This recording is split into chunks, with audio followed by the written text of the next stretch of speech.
Happy Wednesday. Happy Wednesday. Happy Wednesday. See, I've got some more background music. I've got to turn down my background music in the studio before we go live. All that in the earphones. Happy Wednesday, guys. How are you guys doing this week? Wednesday. Yeah, good to see you. Another week. Another crazy weather here, so I apologize we weren't able to go live last week. We had tornadoes here in Ohio last week in February. So, again, the freaky weather occurs here in the United States yet again. It snowed in Los Angeles. It snowed in Mexico. They had ice in Texas. I'm going to be happy when this crazy winter's over. It's sunshine and 50 degrees today, so go figure. Anyway, yeah, lots to talk about today. I know this is one that a lot of folks have asked us about. Marketing. How to get a hold of marketing, how to really get that dialed in. So Tony Edwards, thank you for joining us, Tony. Again from LinkedIn Land. Scott, I'm very, very sorry, but Tony has won the Insta360. Of all the entries, Tony actually won the Insta360. Tony Edwards. Nice. You've made an enemy today, he's Tony. winner. You've Winner made chicken dinner. Look at Scott's face. He's not happy about that. I'm my own one now. That's awesome. But the good news is I can hand deliver it, which is even better. Saves me postage. Nice. There you go. There you go. I'm sensing we a fit. appreciate the folks tuning in every week. So if you're just joining us and you have questions about this topic, we're going to talk about creative ways to spend $1,000 or £1,000. I don't know what is that equation. You guys let me know. What does $1,000 equate to for you guys? 840 Oh, sorry, 800. Other way around. Yeah. All right. £845 because I had Kaylee doing the maths today. Because we Gotcha. were like putting all our numbers together, going, "You've got $1,000. That's £845." There you go. So we're going to talk about creative ways to do that as an MSP. This topic came up a few weeks ago, and I thought we would dedicate an entire episode to talking about this. I think it's important. I see a lot of people will spend $2,000, $2,500, $3,000, or $3,000 a month, and get zero results from marketing. And it breaks my heart every time I see it.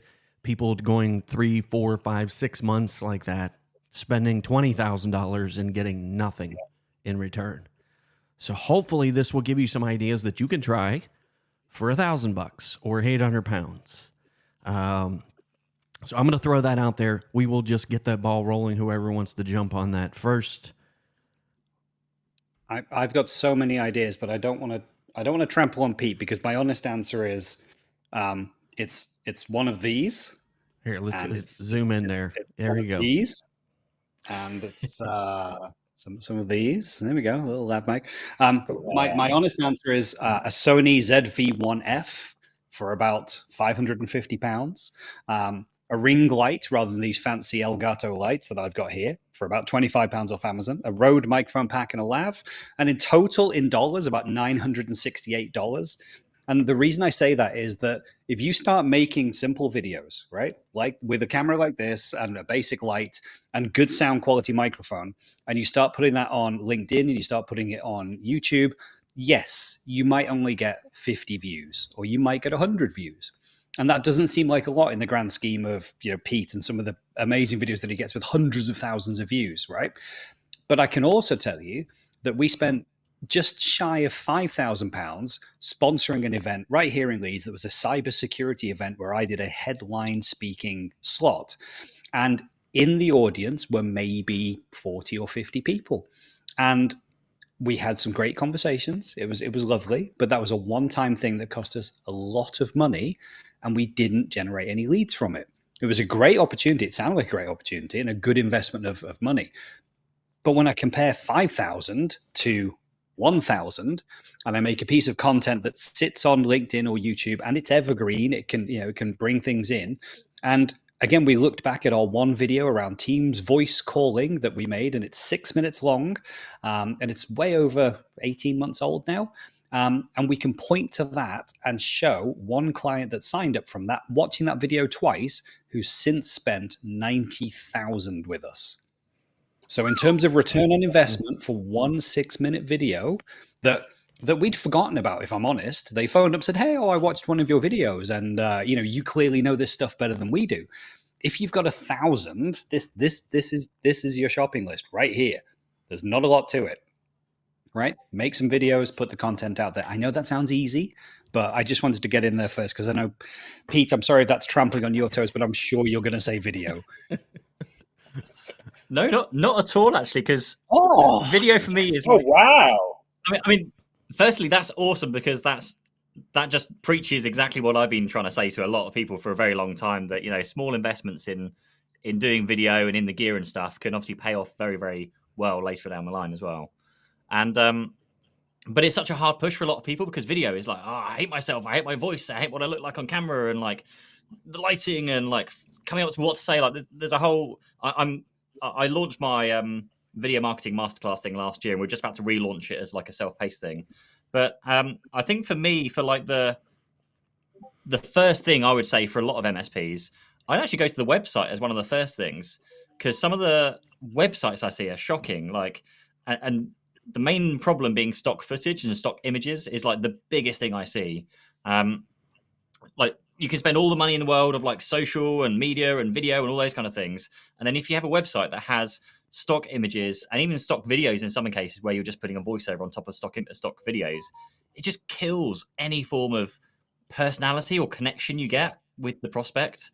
And so I think that's like not even spending the 1,000, but spending 100 or 200 on a photographer to come in for a day and get them for a few hours, get them to bring one of those infinity white backdrop things with them so you can stand and all sorts and they can cut you out from them.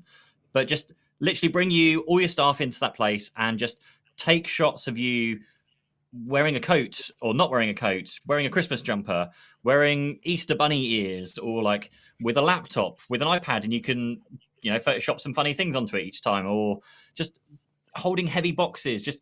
I shot a video about this earlier today, but think of every season of the year and think of everything you do in your business, whether that's like delivering projects, answering the phones, winning business, losing business, just everything you're doing, and just try and capture that in a photo.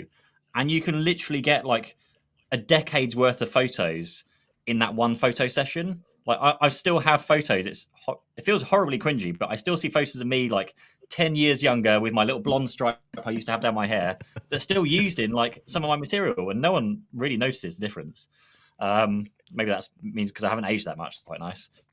But that all came from spending £100 on a photographer like 10 years ago. So I just don't see why people won't do that. But instead, they'll spend the time and go, okay, we're going to sign for a stock imagery website, or just find something that looks professional. People, the people with with a blowtorch trying to fix a computer, or, all those kind of things that we see from time to time. Just, that's such an easy thing to fix, and just people don't do it. So that's, what my first thing I would say for today is just don't use any stock photography on your website. That's brilliant. We spent £150, I think, so $200, call it, on having a photographer come in, and so all the pictures on our website are us, as handsome and beautiful as we all are, but we're all there and it's real people, right? And I think you're right. It's a really good point. I often think as well, like, we didn't focus on the website for a long time because we would look at the stats and no one was coming there, so we were like, where can we prioritize getting ourselves in front of people? And that's where we chose to just jump down the LinkedIn route and try and just get as much stuff on there, or YouTube. And now that we've got a bit more of a attraction and people do actually come to the website, or thanks to Andrew's amazing idea of actually having some landing pages with some giveaway content that are just sort of evergreen. Actually now, spending that money and that time on the website makes a huge difference. So 100% get yourself some real photos of you and the team. Yeah, and then level it up by adding video onto those pages. Exactly. Absolutely, like put video onto it. And it builds congruency. Like if I come to your LinkedIn page, or I go to your website, and then I meet you in person, and it's a disconnect. Like everything that we do about this business is trust. We're asking people to give us their data, let us take care of it, and we're asking for thousands of dollars to support them. Like the trust gap is huge. It's that old adage, isn't it? People doing business with people they know, like, and trust. And if they go to your website and see sharp-dressed businessman looking interestingly at business lady And sometimes the alt tags are not changed, are they, from those stacks? So it will literally say that on the image. It puts people off because they want to see the real person behind it. I think when I saw this question, Andrew, what would you spend $1,000 on? My mind immediately jumped to, what wouldn't I spend $1,000 on? Because there's a tendency, isn't there, for MSPs, and Scott, you've talked about this before, chasing shiny objects. Oh, we're going to use AI. Oh, we're going to do this. We're going to do that.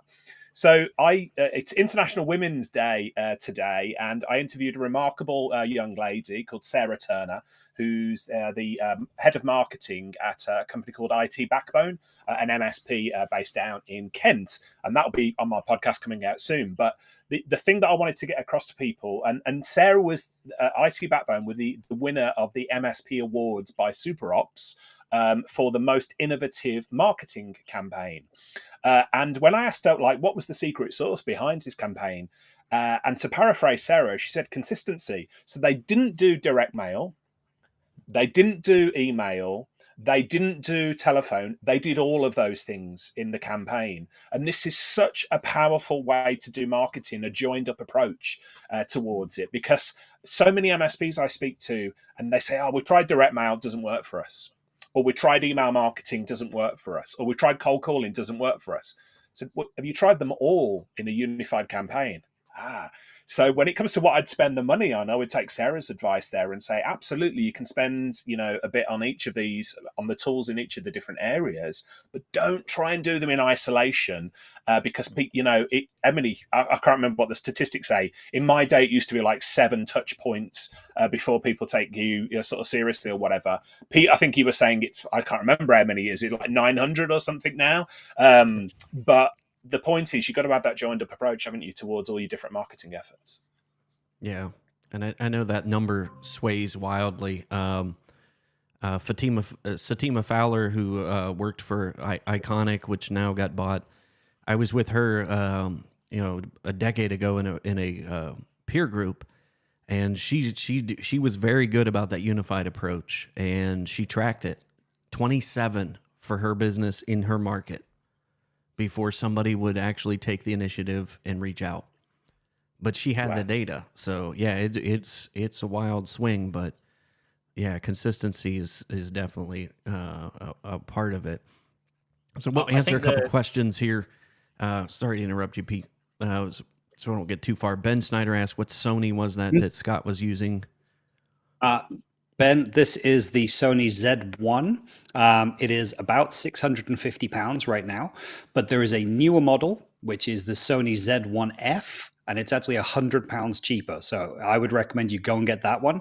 It is much more improved for video logs or vlogging. Sorry, I'll get the term right. And actually just connecting up. It's a lot easier to use. So get yourself a Sony ZV-1F. Perfect. Yeah, I've got the ZV-1 that I'm using at the moment. Yeah, me too. That's what this is on. We have Scott, two of these. Recommended You've all got them. So, yeah. Yeah, there we go. Yeah, look. Yeah, perfect. Not an MSP show brought to you in conjunction with Sony. Guess what, guys? I have a Canon. Oh, I've got a Canon this side. I'm the rebel in the group. My wife's a photographer, so yeah. Scott's gone. I've walked out. Yeah, but I think that's super important.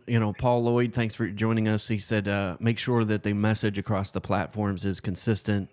Doesn't cost a lot. And I think let's kind of go back and talk a little bit about. I love that point you made, Pete, with the stock images and again that uniform consistency across social media platforms, so that people can connect and resonate. If that's where you started, like I'm with you. I don't think it's going to cost them more than a couple $100 for somebody to come in and take some high quality photos. Anything else that you would layer on there as far as website social media consistency that you think that people could spend that wouldn't take a whole lot? Yeah, the website specifically for me, I think it's above the fold, because and I've run like Hotjar and stuff on my own website when I had an MSP, my own websites now, and like multiple other MSP websites. Like most people don't scroll down in the website. So first of all, focus on the above the fold. Make sure you've got a contact phone number in that above the fold section on every page so someone can phone you straight away.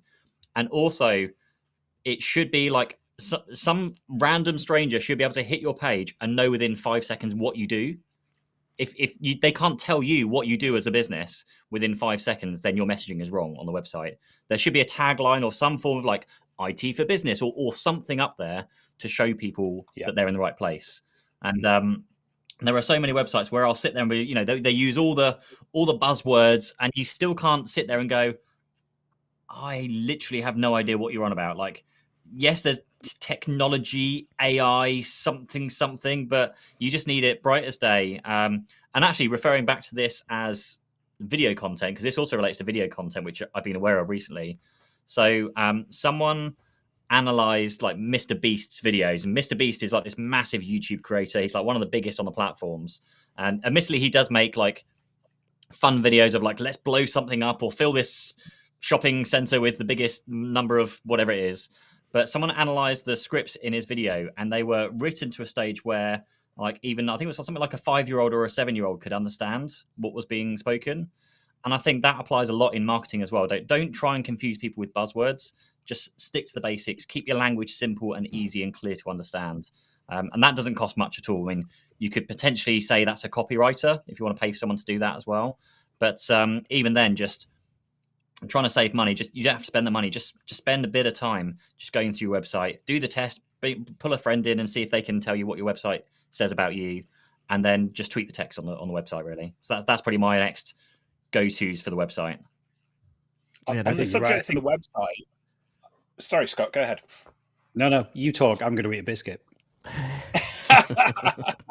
I'm on a fast day today, people, and Scott's teasing me with his biscotti biscuits that he's doing. So if you hear some rumbling, it's either my teeth gnashing or my stomach going at the same time. But what I was going to say, further to Pete's point, you're absolutely right. So much stuff that you can do for free with a website. But if we're talking about spending $1,000, I would take a portion of that money and I would actually reach out to an MSP website expert, somebody like Mark Copeman. So Mark is a part of the Tech Tribe, and every month he gives away like a website review, but you can buy that service from him, and Mark will come in and he'll record you a video and say, this is what's good, this is what's not good, this is what you need to improve. And it gives you a list of easily, addressable issues that you can deal with on your website. I can't remember how much Mark charges for that, but let's say it's between £150 and £300, something like that. Money well spent from somebody who absolutely understands, what world-class MSP websites look like. So I'd definitely spend the money there. And again, part of my whole MO would be I wouldn't try and work everything out for myself. I would pay experts to come in and give me the information that I needed to absolutely accelerate, fast track to where I needed to be in all aspects of my business, really. Yeah, and I think it's here is where I Go slightly ahead. disagree. I think actually, I was saying I slightly disagree with Richard, because I found that It's not allowed. if you go to the expert, sorry, it's not allowed. We're not allowed to disagree on it. I would say, and the reason why I disagree is I think if you go to the experts, you'll start spending a lot of money very quickly. And this is like the Scott mentioned last or week before last, like going to the PR experts, and you can spend like a couple of grand a month, and then it kind of disappears. And you go to website's a bit different because you need to have someone to build the website and copywriters and those kind of things. But my approach has always been, I think it's better to build it in-house yourself, like particularly with marketing, I would say specifically, because I feel that the younger generation that are coming through with marketing, like who are studying marketing and doing business degrees and those kind of things through college and universities, I feel they have a better grasp and handle on what things are, rather than the old school version, which are just traditional email, direct mail, and the kind of those kind of approaches. They do work, but I feel that you spend a lot of money very quickly. I definitely wouldn't disagree, but where I would do, so Mark, for instance, if you get his website review service, it's an expert coming in and telling you what you need to do. So they're not necessarily going to implement from there. So I'm not talking about paying experts, PR, and everything else, but bringing somebody in who says, based on what you've got here, here's an audit, and here's where you need to go forward. So I think we are in agreement on that. Yeah, no, I agree with that. Yeah. I'll concede. Yeah, and I Are we think, playing you know, counter a lot of biscuits, people want to Scott, or, start at like Google Ads and stuff, but they don't realize that like that traffic that you're going to capture has to go back somewhere. And you know, and I think your website, whatever the landing page is, because I've seen people spend, you know, $2,500 on Google Ads that come back and they land on the homepage of your website, Right. and they get nothing for that. You know what I mean? Because then whoever's landing on that has to figure out, am I on the right place? Did I click on the right link? So if I clicked on something that got my attention in cybersecurity and then I land on your website homepage and it says you do tech support, like it's just, yeah. So I think, you know, spending that time there on your website, or even if it's just a landing page, having a quality landing page that you can use if you elevate it at some point to using ads, because that's come up 3 times in the last week about people ask me, is organic traffic on LinkedIn better than ads, running ads? And I think organic is the best way to go, especially for nimble MSPs, because you're going to, you know, it's super expensive. It's much more expensive to have LinkedIn ads than Facebook or Google ads. So you got to make sure that you're telling the right message, and that when people click that ad, that you're taking them to some place that's going to answer that question and allow them to take that next step. And I think that's the gap that I see a lot of people missing there. Couple of things I want to mention there. You mentioned, like, obviously people landing on the website. I've seen a very, very clear distinction on the MSPs, which, again, focusing on the above the fold section. If that in the above the fold section, you then take them to the next page you want them to go to. So, for example, you know, a typical browsing kind of tree would be you land on the home page, then you go to the About Us page, then maybe go to your services page, and then go to the Contact Us page. But that's been quite a traditional route that I've seen on most websites I look at.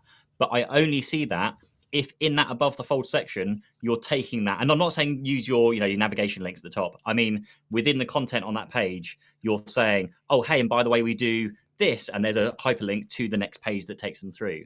That was one thing. And the other thing was I've spent about $2,000 on an email copywriter and like a landing page guy to help me with my landing pages. And if you're taking people to a landing page for, I don't know, an email newsletter or, you know, downloadable resource or something, you want to get rid of all the other distractions. Like, don't have your menu at the top, because if you're trying to funnel people into downloading your thing or filling in their information or whatever you're doing, you don't want to give them another 15 different things to click on at the very top of the website. So just focus on, like, my landing pages are literally first name, email address, and that is all they see until they submit the form, and then it will take them back to like the main website or something. But those convert much, much higher than embedding the exact same form, but in your normal web page with all the links and all the other stuff as well. So yeah, just those 2 things I wanted to comment more from recent experience. Good advice. Yeah, and I think for sure, and we've talked about in that past episodes too, if you're going to have a landing page, don't ask people to submit a book to you if with a form. Like first name, How many email staff address. have you got? What's that? Where are you based? What's your company name? How many children have you got? Yeah, exactly. It's like, I don't want to get, you know, how many employees do you have? Like, it's, yeah. So I run into that a lot, because I mean, think about it. What happens when you land on a page and you just want to, okay, am I doing these 10 things right with, you know, marketing? I just want that downloadable resource, and you're asking me to give you my biography in a form. Exactly. I'm out. Like, I'm not going to give you all that really information. Intrigued. What about, and I guess Pete and Scott, this is perhaps directed for your businesses as well. What would happen if you didn't have a gate on your lead magnets? Do you give away any content where people can literally just click on a PDF and download it, or, you know, get what they need to without having to give you your email address? What's your thoughts on that? So we actually have both strategies, because we do give away content, because I like that is part of building our brand of you know, a team of people who are generous with their information and their knowledge. And so we use that as an encouragement to know, like, and trust us. So there are things that you can get for free. There are, you know, guides on, you know, maybe conditional access or security risks, or things you can do, actions you can actually take inside 365 to make yourself, more secure. And that is, it's not gated. It's just there to be helpful. But what I think is that builds trust in who we are and the fact that we happily share and give away. And like when we do like the webinar that we did last week, where it's not salesy, it was just us there saying, hey, what to do if your tenant does get breached. Well, here's 5 key steps. Here's what you should do next. It's not a sales pitch. It's just an opportunity to get out there. But again, it's making best use of that investment that we have in these things to get in front of people and share some value that they then might come to us. But then we do have the alternative where we have gated content. And it's not, I'll be honest, it's not necessarily any more valuable. But it's if we're doing that as part of a targeted follow-up. So, we have a whole process that is, hey, would you like to come to one of our live events? And we'll manually invite them through LinkedIn because the algorithm's just garbage at the minute. So we'll manually go and message people, hey, you have been interested in one of these before, so do you want to come to another one? We're running one. We'll then put them into 2 piles. Are they coming? Are they not coming? And then we can have a follow-up stream of that, which is, did they come? Did they not come? Well, now we can message them and say, hey, thanks for coming. Here's your link to the recording, and here's the documents that we talked about.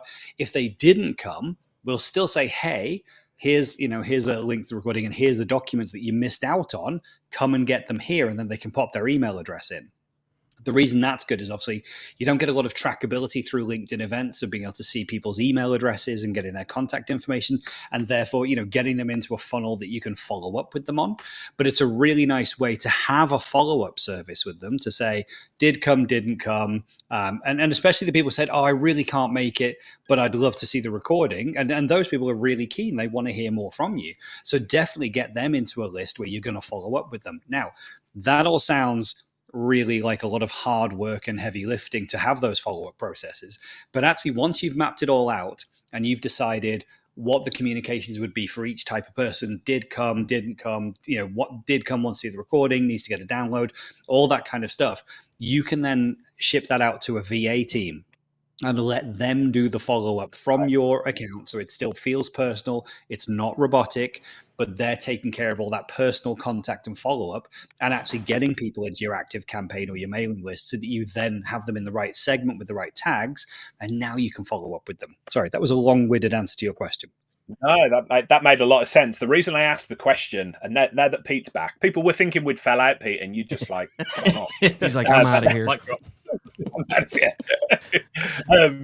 I was speaking to some industry influencers this week, and we were comparing like open rates and things of that nature for like email. And I was shocked actually that how low the open rates were for a lot of people, a lot of vendors and things like that. They can be as low as like 15%, where ours is like up to 40% sometimes, which is not best in class, but it's doing well. The reason I think that's quite good is we don't gate some of the lead magnets. I've seen this before where people will sign up for a lead magnet, never read the lead magnet. They're signed up for your list, and all they're doing is bloating your list, and you have to pay more for your active campaign contacts or whatever.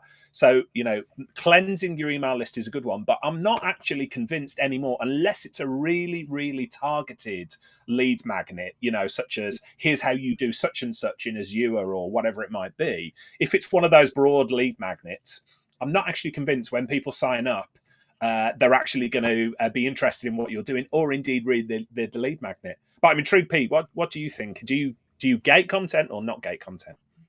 Oh, this is like a whole thing that flagged up on my my LinkedIn last week. I got told off for gating content, even though obviously I make free freaking videos for like the last 3 years. But hey ho, let's not talk about that. I think like email marketing, email newsletters. And it's become more of a thing for me recently because I've always had like an email list. I've never really done anything with it. It's always been there. When I remembered to, I'd send like a monthly email, and then I'd sometimes forget and just would kind of get left beside the way. But more recently, I've started sending a weekly email, and more as a check-in with myself. When I send the weekly email, I then screenshot the thing from. So I'm using ConvertKit at the moment, which then says, congratulations, your email's about to be sent out to your audience of how many people it is. I just screenshot that and post it onto my LinkedIn. And I kind of like, that's a well done me for doing what I said I'd do and like keep going. And Right. just by doing that, I've added like 30 people to my list in the last month. And like I've not really tried pushing the newsletter any other way. And it's not just that one. Like I still get people liking the like 2 or 3 weeks ago in terms of what those kind of posts.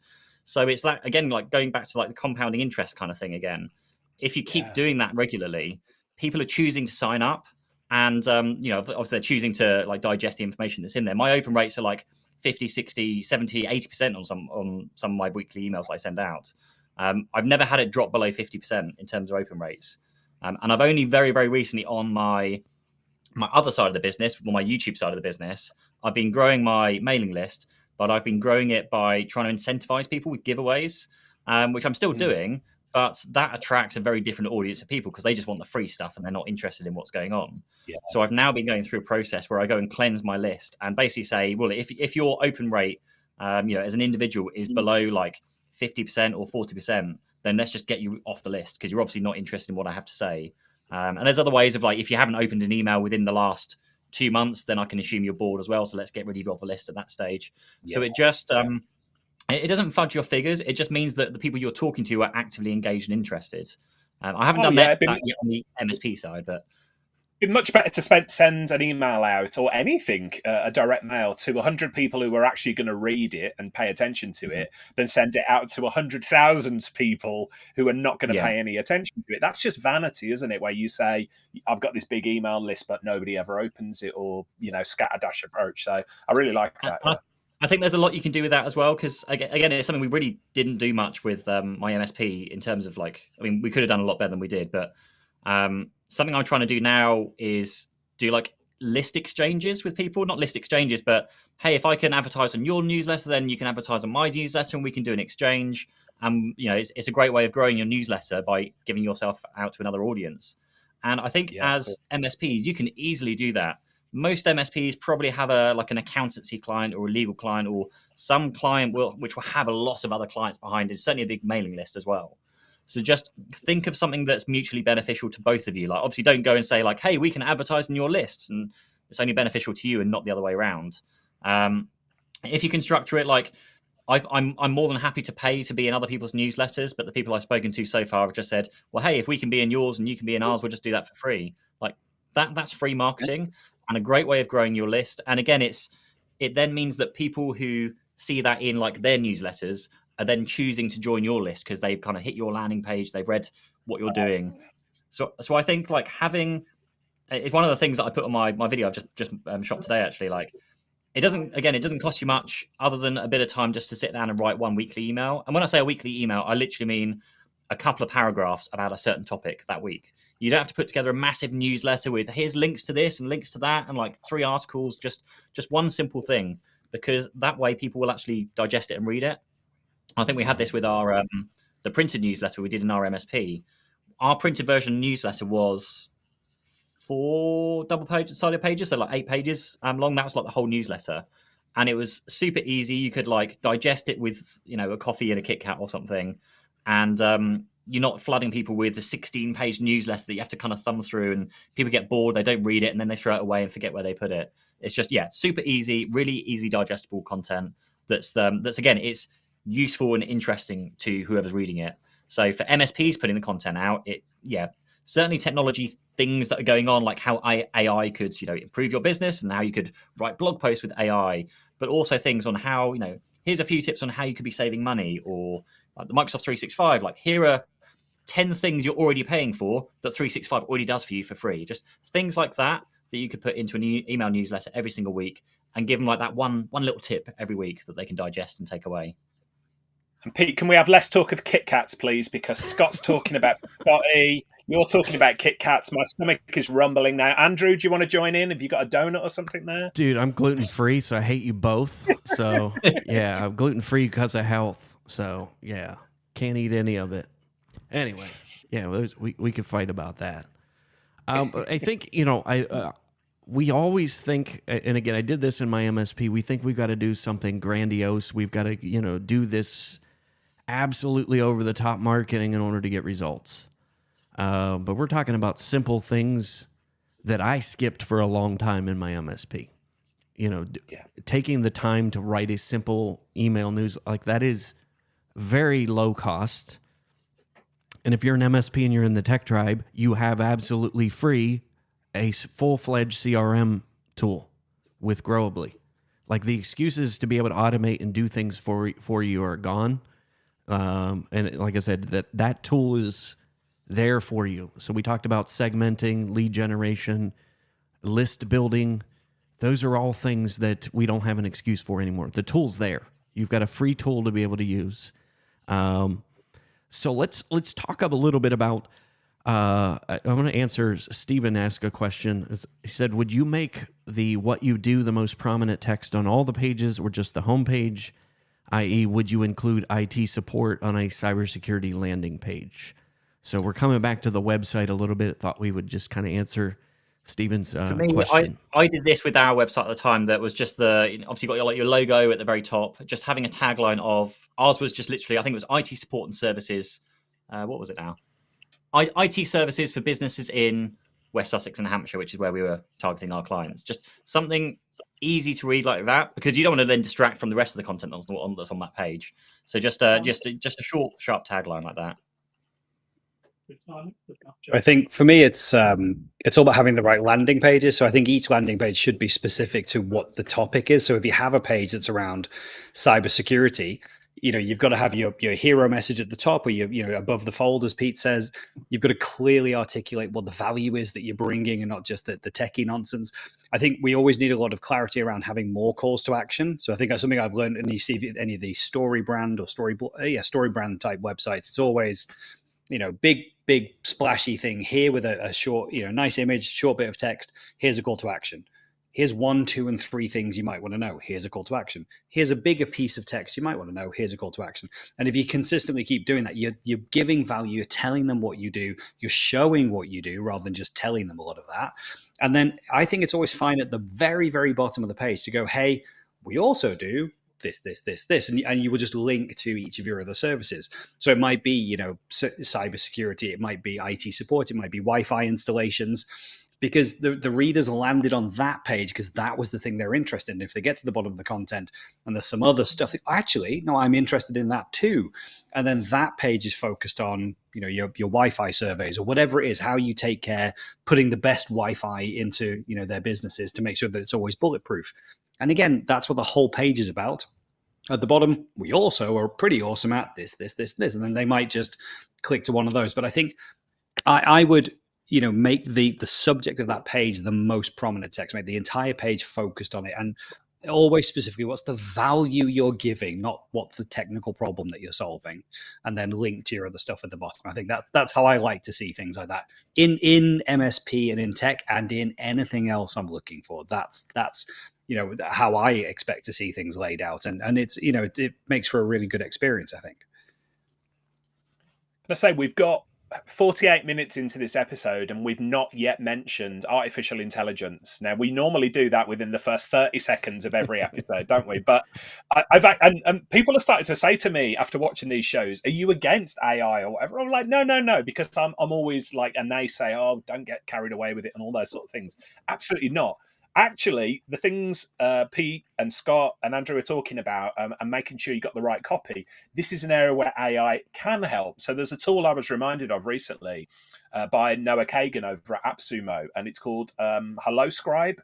And it does a really good job of, you feed it a bit of information and say, like, I want a landing page about this. And of course, as Scott has just described, good copywriting is a system of sorts. So AI is really good with systems. So it will churn out for you, okay, here's a good headline for you. Here's keywords that you should include and things of that nature. So this is an occasion where I do think I wouldn't rely entirely on what AI has output, but it does give you a really good drive towards making sure your website, your landing pages and other things of that nature are following good copywriting system. Because how many MSP websites have we gone to and they talk about what they want to talk about, not what the customer wants to hear. They don't have call to actions and things of that nature. So there you go. I had to throw it in there, Andrew, the week where Richard actually said AI was a good idea. So.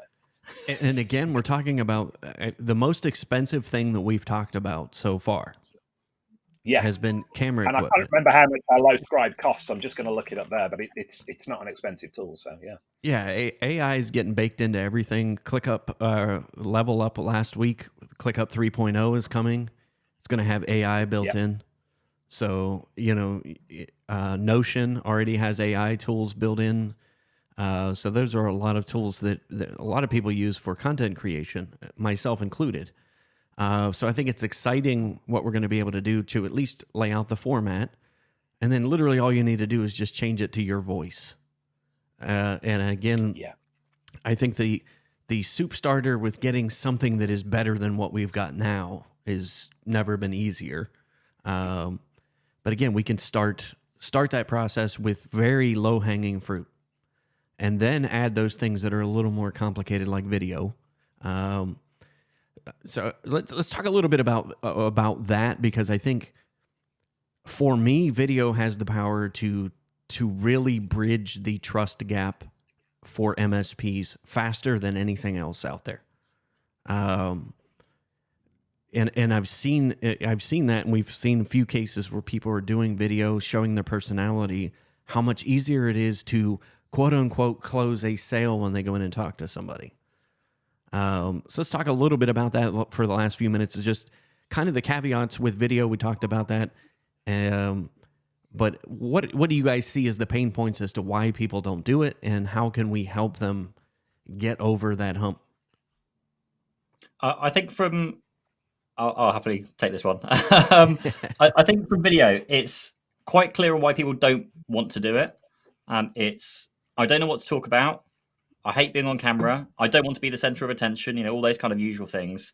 I'm shy. I'm embarrassed. Whatever it might be. And honestly, even though we're all on camera now, we've all gone through that same process of hating ourselves and hating what we sound like, and don't know what to talk about, and don't know how to use an editing software. All those things. Everyone goes through those, but for me, with doing video, and the reason why I started with video was because no one else was doing it. And I was like, hey, if there's a way to stand out, it's to do something that no one else is doing. So let's start doing video. And that immediately raises you above like all of your local competition, because now you can start building that personal like relationship with prospects and clients and like everybody on social, because you're literally sat there talking to them. There are so many ways you can misread an email or a social media post, but you can't misread really, unless you're doing a very bad job, a video. So I think just getting started with video is such a big, important part of a marketing strategy. Mirroring Scott's like huge success with that one he's had there. Like I've had some of my clients do Marcus Dempsey, who I haven't spoken to recently. I need to catch up with him, but he made videos. I think it was sometime last year. He hopped onto my like Discord channel and he was like, hey, I've just had 3 new clients this week, and they've all come off the back of a YouTube video that I made, exactly like Scott said, like a year ago. And that's 3 brand new clients in 1 week off of an old video. And I think his comment at the time was like, oh, maybe I should probably make some more videos. Like, yeah, maybe you should carry on making some more bloody videos because it's working. And it's such a good time investment. I'm not a big fan of like networking and events and those kind of things. I always find it really awkward being in a room full of strange people. And yes, there are ways, if you can turn up first, then you're kind of forced to talk to people. There are ways of dealing with that. But I just found myself, exactly what Scott was saying earlier, my worst performed video on my whole channel was like, I don't know, 400 views or something. And that is like 400 times more than the number of people I would have spoken to at a networking event. So I just think, why spend the 1, 2, 3 hours at a networking event every week, or how often you spend? Why not spend that making a video instead? And you can make a bloody good video with that time, and then invest the time, like the £10 or £20 you spend every week at BNI breakfasts could go towards the lighting and audio and saving up for the camera equipment you need. MDF funding is huge for video and audio and those kind of things. Go to your vendors and ask for £1,000 or £2,000, and they will literally give you the money to buy the stuff you need. And the only thing you have to really do to pay that back to them, I would say, is just bring them on, like include them in what you're doing. So run an event, run a promotion. If you've bought some video gear, then maybe bring them on and make a video together. If you bought some audio podcasting gear, bring them on and do a podcast with them. That's that's essentially an event to them. It doesn't have to be in person. It's just a video or audio podcast instead.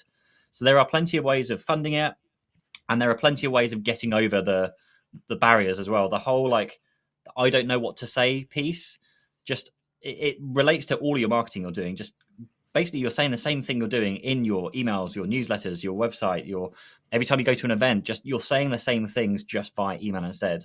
One of the things that I've done as part of my video marketing course is I've literally pieced together a year's worth of fully scripted video content, because I don't want people going, I don't know what to talk about, when I've literally got a year's worth of stuff that I previously made and improved on that you can just take and use word for word, or obviously update it and make it in your own language ideally. But that shouldn't be a barrier. Like, I don't know what to talk about. And that's one of the easiest problems to fix. And I probably will presume that everybody here will agree with, once you start coming up with ideas and topics, you kind of don't find an ending. All of a sudden, your list just gets longer and longer and you never run out of ideas.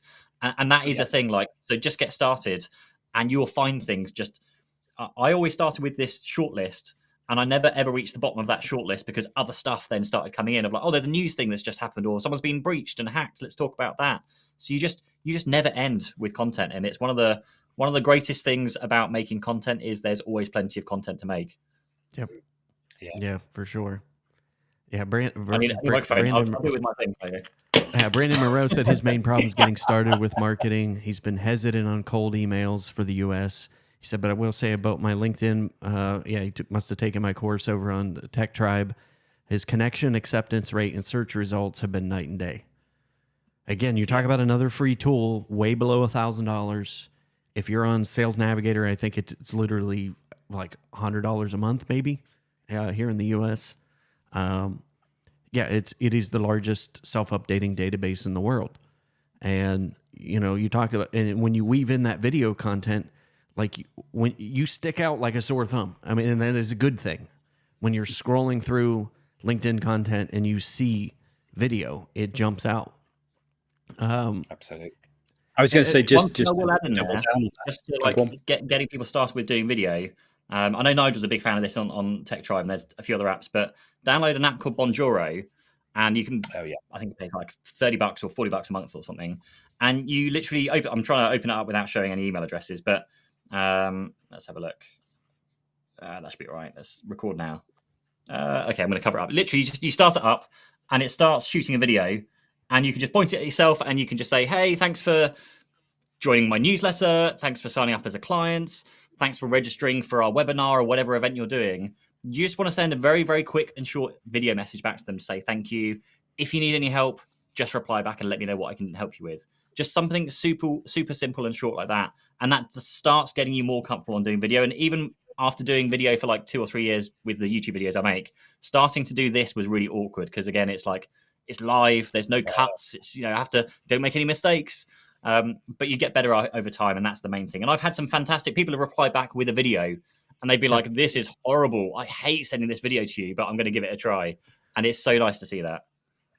And I need to jump in on 2 things here. One, lifelong iPhone user has finally switched to an Android because that looks like an S23 Ultra. So I'm just going to leave that there. We don't have time. But 2, one of the nice ways to get into video is actually like live webinars on LinkedIn, because you're so used to doing that customer pitch. When you go out to a new customer meeting and you put the presentation up and you go through it, there is nothing wrong with you doing something similar, but less salesy, but actually going through something live on LinkedIn. And the forgiveness is there. People don't expect it to be perfect and edited to death, and the audio might go in and out, and it might not be 100%, but people have that expectation with a webinar that's not always going to be perfect. I mean, the glossier you can make it, amazing. I mean, look at what Andrew produces every week with this show, but it doesn't have to be this level to start with. But again, you're standing out head and shoulders above the other people who aren't doing video. You're taking the pressure off yourself to be perfect and get your lines perfect. And you're comfortably talking about something that you know inside and out anyway. It's that pitch that you do, or it's that product that you do, or that service, or the way you help. You might even at some point choose to do just a quick video interview with a client as a case and say, hey, how did we help you? What were the 3 things that, the 3 problems that we really solved when we worked together to help your business? Super powerful, because suddenly you've got another person saying how awesome you are and being an advocate for you in front of everyone else. That's always a really cool thing to do. But I just think live webinars are great. Again, I would just stress that you should go and manually invite people. So again, use a VA, use someone in your organization, if it's not you, to go and manually connect out to people who are in your prospect range, the type of client or type of person that you want on there, and go and personally invite them to those webinars, because just sticking it on LinkedIn and hoping they'll show up won't work. And we know this because we did one recently last week, I think, and we originally had 26 people signed up. And then we went and did a lot of manual outreach, and we had over 120 people, I think, signed up to attend in the end. So just don't rely on the algorithm. Don't run a webinar with just 20 people. I mean, maybe do, but go and do the outreach. Target the people that you want to connect with.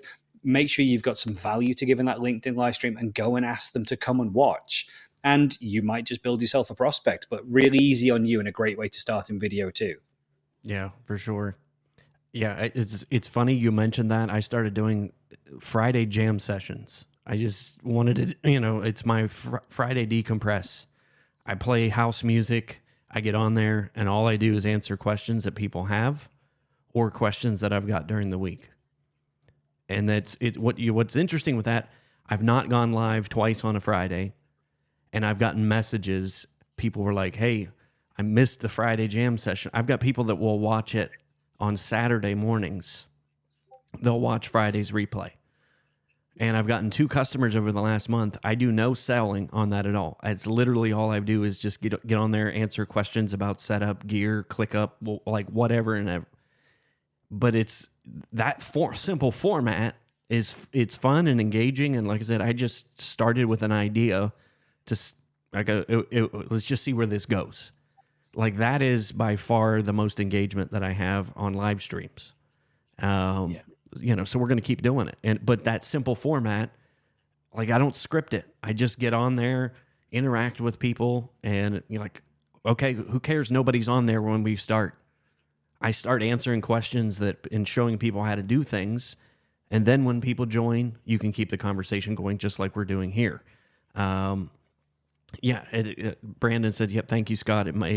I may just take the leap. But again, Pete touched on that. If you want to do something that nobody else is doing, that is it. And again, I don't foresee the pool being full anytime soon with people doing video. No, I think and Brandon, if you do, send me a link. I want to see. Definitely do it, man. It's been game changing for our business. Yeah. One I've heard a few times of the I don't want to be like the face of the company. Like I don't want to be the one that's like promoting things, and it really confuses me. And I'm just like, what? So you don't want to build a personal relationship with your prospects and clients, is what I hear.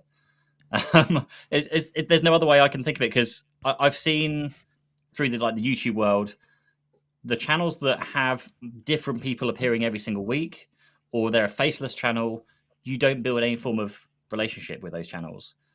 So I think as an IT business, and you're trying to build, like certainly most IT and MSPs are like very local. They try and build up a local, connection, and all their clients are mostly quite local as well.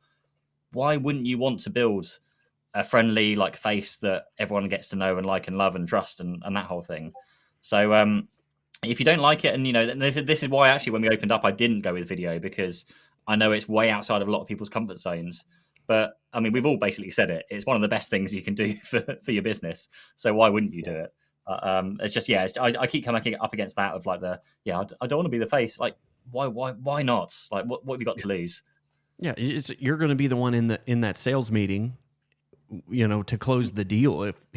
So it's like why wouldn't you want to make that as easy as possible on yourself? I think perhaps people have some misunderstanding that I love my own face and love being in like the face of things, and I really don't. It's just, like I said, I'm going to suck it up and get over it because it works, and now I've discovered it has worked. I'm even more passionate about it. Yeah. Very, very quickly on Scott's comment on the live streams and Andrew's comments on the live streams as well.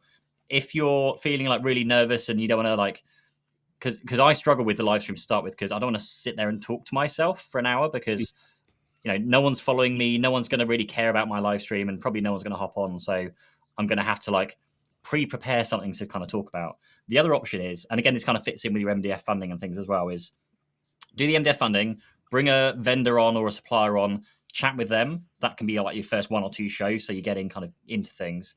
Then invite your dream list clients. So if you're building up a list of clients locally of people you'd love to work with, invite them into your office, invite them into your show and onto your podcast. And if you can live stream that, then great. And you can still take questions and answers from the audience as that kind of audience grows. But initially, at least you've got somebody there to talk to and you can just talk back and forth. And whilst you're doing that, now you're getting to know them, they're getting to know you. You can ask them questions about their business. What technology do they use? Have they used technology to grow their business? How do they market themselves? You can just learn a ton of stuff about them, which only adds to your case when you're like, oh, hey, we'd love to do your IT. Or like the next time our contract's due for renewal, wonder who they're going to phone because they've been, building a relationship with you. So I think that's a really, like live streaming. I'm a huge fan of live streaming. I don't do it, but I'm a huge fan of it. And if I was running an MSP, I would be doing it because we were doing it before, and it was fantastic. It's just nice to do the live stream, and also I'd had quite a lot of fun with. I just set up a mobile phone with Instagram Live in the background. So it's like if you want to see behind the scenes, and you just see us like all scratching our heads 5 minutes before the live stream starts, because we're going, what? There's no audio. Like the cameras, turning all the cameras on. Like you get to see that. That would the Instagram was like, that's where you go for behind the scenes stuff of my company. Whereas the YouTube was like the professionally produced. This is what it looks polished like.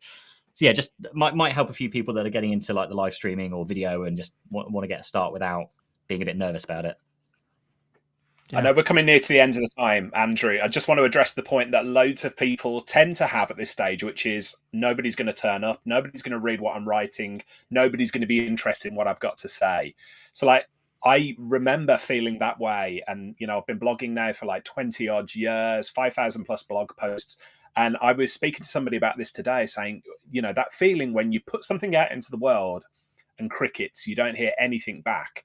And that's the way it is for a lot of the time. But then you have this amazing situation where, and as an MSP, I can remember this happening 2-3 times in quick succession. Somebody will get in touch with you and say, hey, I want to speak to you about doing business. And you say, okay, where did you come across us? Oh, I've been reading your blog for the past 3 years. So they've never put their hand up and said, hey, I'm here, I'm looking at it. But please have faith that if nobody's reading or nobody's watching, you're at least getting the valuable repetitions out of doing the work, building the content. And B, there's a cumulative effect to that. People do not come forward until they've really got to know, like, and trust you. But when they do come forward, you have built up a heck of a lot of trust with them there. So don't for a minute think that producing content is failing just because you can't see the metrics that anybody's looking at it. This stuff, as the guys have said, is evergreen, and it builds trust, and the payoffs do come, and then they come again and again and again and again. Yeah, I'd also just, I know we're really late on time, but one last point as well is trolls and haters and things like that. You put yourself out there and someone's going to judge you because, hey, it's the internet and everyone's got an opinion. Last week, I think we had one of our Microsoft videos and someone wrote on it, this guy clearly wanted a job at Microsoft, but didn't get through the selection process. And I was like, wow, okay. Another one, we spent a good day filming a great piece of content, really helpful stuff on how to deal with a particular problem. First comment, useless video. I was like, dude, I mean, we couldn't have put more into what you needed to get out of it. I don't understand, but just do not feed the troll. Don't go back to them, because these are the people, these type of people. Let's have a look at your YouTube channel then. Let's see how that's doing. Oh, you don't have one. That's fine. Yeah. I was reminded of this recently, Scott. I don't know if you're familiar with this phrase. Never wrestle with a pig, because the pig will enjoy it and you'll get covered in muck. That seemed like a good outro. We should just clip that. That'll be our clip for this episode. Don't wrestle with the pigs. So, any other final parting motivation for MSPs? To really help them get started with something that doesn't, like I said, the most expensive thing we talked about was the camera and a microphone. The rest of this stuff, we're talking about a few $100s. Literally use the resources that are in front of you. Like we talk about Tech Tribe so much. This is our Cyber Essentials security brochure for business owners. We did not write a single word of this. We simply recolored it in our brand logos and stuck our logo on the front and sent it out. And it's an amazing resource. It's free inside the Tech Tribe. It cost us about £40, so maybe $50 to print 50 of these. And this is really high quality material. People see these and they're like, oh my God, that's amazing. Use the resources that are there. Again, you might look at that inside the tech tribe and go, well, it's a brochure. Oh, everyone's going to print them. And every time I go to see a client, they're going to have one of these with someone else's branding on. Not happened to me yet. People won't do it. That's the thing. They won't do it. They'll look at it. They'll go, that's a great resource. Oh, I bet everyone's doing it. And then nobody does. We have. It's a great resource. Use what's right in front of you. Any other? I would spend $1,000 on hiring an Airbnb in a beautiful part of the world. I would go there with a ton of books, and I would watch Pete's videos. I'd watch Scott's videos. I'd watch Andrew's videos. I'd watch Carl Palachuk's videos. I'd watch Nigel Moore's videos. I'd read books, and you'd get more value. Don't forget Andrew Moon's videos. I said Andrew Moon's videos. But you get more value at that. It is not shortage of info that is holding MSPs back at this stage. It's shortage of time to absolutely absorb it and then implement it afterwards. So do yourself a favor. Go and listen to these very smart people and read the books, follow the videos. It's all there for you. Again, great point, Richard. Sorry, so long on this episode. Your $1,000 might be hiring yourself a VA to offload tasks so that you have more time to do this stuff and do it well. That might be what you need the $1,000 for. Sorry, I'll shut up. We've gone on. Pete, one more. I know we're way past. Scott pretty much touched on it, but if you had 1,000 a month, then something like a marketing apprentice I would go for, which is a UK specific thing, but like an intern, I guess, is the American version. But getting the help in to help you do that, because certainly in this country you can hire a marketing apprentice. I've never seen a marketing apprentice go wrong so far. Let me know if you've got any horror stories, but every person I know who's hired a marketing apprentice within their business, they've been able to deliver far more value back in return. They all want me to say that Kaylee's a horror story because she's right here, but she's not. She's been amazing. She's Kaylee off camera at the moment, Scott. She's right there. Looking cheap. She's got the Nerf gun on him. Kaylee, right you're there, awesome. Look, She's got the I biscuits. did a video interview. Hey, Kaylee. One I did a marketing video apprentice. interview with Kaylee Amazing. the other day. It was absolutely awesome. So, yeah. Awesome. All right, well, that's going to wrap it. Like I said, we probably could have gone 2 hours on this because we didn't even talk about lunch and learns. We didn't talk about like any other small things that make big impact. Why do you have to keep mentioning food? You keep talking about let's food. zoom in all on the that and episodes. show Scott's Claudio box. Boxes, yeah. Oh, yeah. These are Again, great if welcome I'm gonna- boxes. If I'm going to spend Notepads, $1,000 to make watercolor. an impact on a high level prospect, I'm going to drop them things like that. We've got 30 of these, all with everything custom in there for £1,000. So everything that's in there, 30 of those, £1,000. Great impact boxes. Yep, for Definitely, Brandon. More content for next time. Yep. Leave them wanting more. All right, guys, we're going to go ahead and wrap it for here. Thank you so much for all of you, Brandon, Stephen, and the many others that joined us live, and those of you who are sharing your earbuds with us on the recording for the podcast. We appreciate that. Brandon, you want to reach out to Scott. He'll fill you in on what's in that box. Some absolutely good stuff for marketing. So thank you guys for, like I said, the conversation was phenomenal. I always appreciate, I've got a few ideas. Like I would not have thought the stock video thing or the stock photo hiring, just simple things that make a huge impact over time. But yeah, maybe we will do a follow-up episode on this. Maybe we'll do some things that cost between $500 and $1,000. Everything we've pretty much talked about today is less than $500.